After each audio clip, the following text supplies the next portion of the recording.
Bonjour, Monsieur Guive.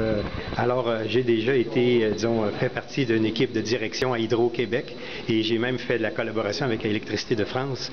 Et moi, en passant, je suis venu dans le film pour voir votre film et il y a plein de qualités de toutes sortes, plein de thèmes, le rôle d'une femme fantastique et une évolution de classe sociale.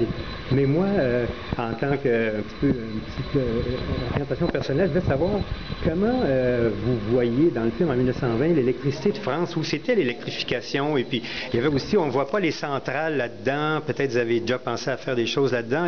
Alors, au niveau électrique, dites-moi un petit quelque chose. Mais alors, en fait, à l'époque du film, l'Électricité de France n'existe pas. L'électricité se développe peu à peu. Évidemment, à cette époque-là, elle est dans les villes, dans les grandes villes, même les villages de moyenne importance sont équipés, mais souvent, même quasiment toujours, ce sont des petites centrales en fait, avec des génératrices. Et alors là où c'est possible, souvent, ça fonctionne de manière hydroélectrique justement.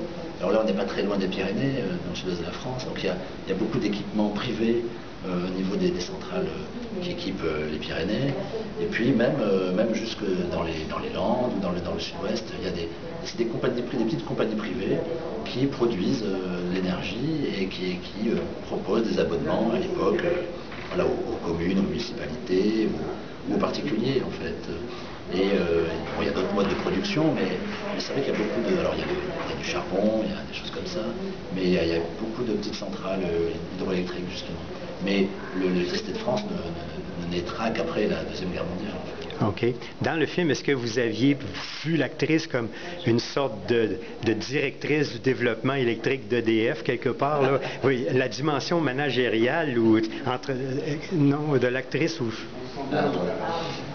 Oui, d'une certaine manière, la chose c'est que il y a autour de l'électricité, de l'idée de lumière, il y a une mythologie en fait, et ça vraiment c'est en lien avec une mythologie de la modernité.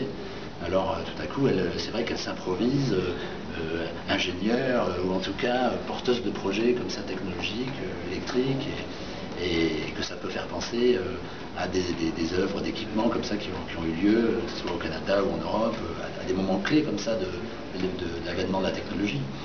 Mais au fond, elle, ça aurait pu être autre chose. Hein. Ça aurait pu être le télégraphe ou le téléphone ou je ne sais quel.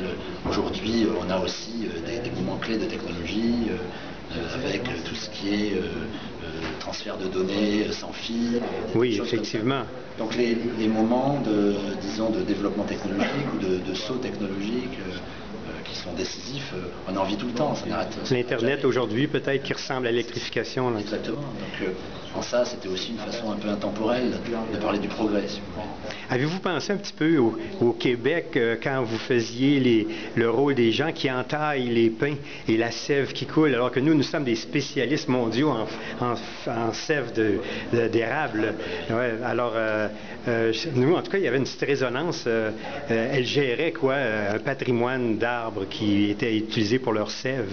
Oui, c'est vrai. Bon, alors, forcément, quand j'ai su que le film allait être présenté au Québec, j'étais très heureux parce que je savais qu'il y avait quand même une relation à la nature aussi très forte, aux forêts, aux immensités forestières, et aussi à cette forme de culture qu'il y a en relation avec la sève. Alors là, c'est une autre essence, et puis c'est effectivement une autre utilisation, mais je savais qu'il y avait des liens comme ça, et donc j'espérais que le public d'ici serait touché par ça.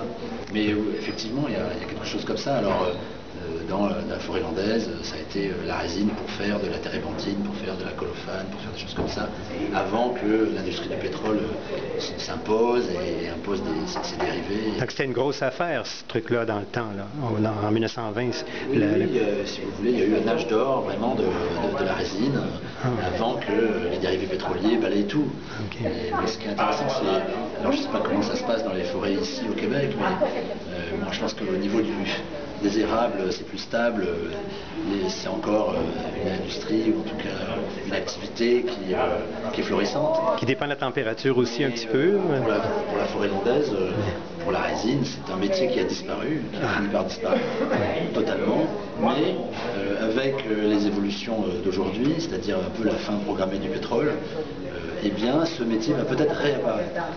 Et on réfléchit à d'autres façons de cultiver la gemme, de cultiver la résine de pin, toujours pour des solvants, des choses comme ça.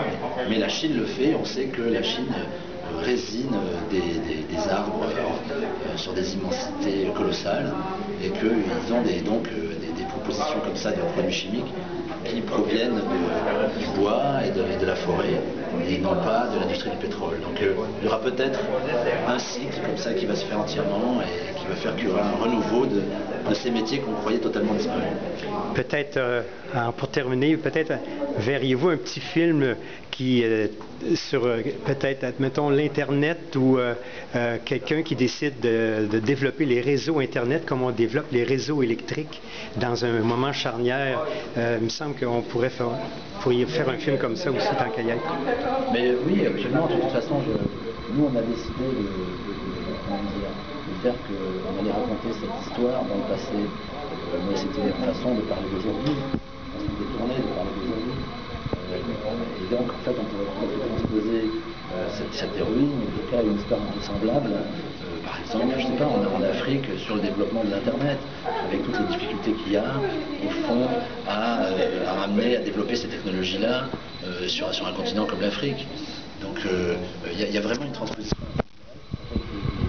Une révolution technologique aujourd'hui qu'on a bien du mal, finalement, à rendre équitable.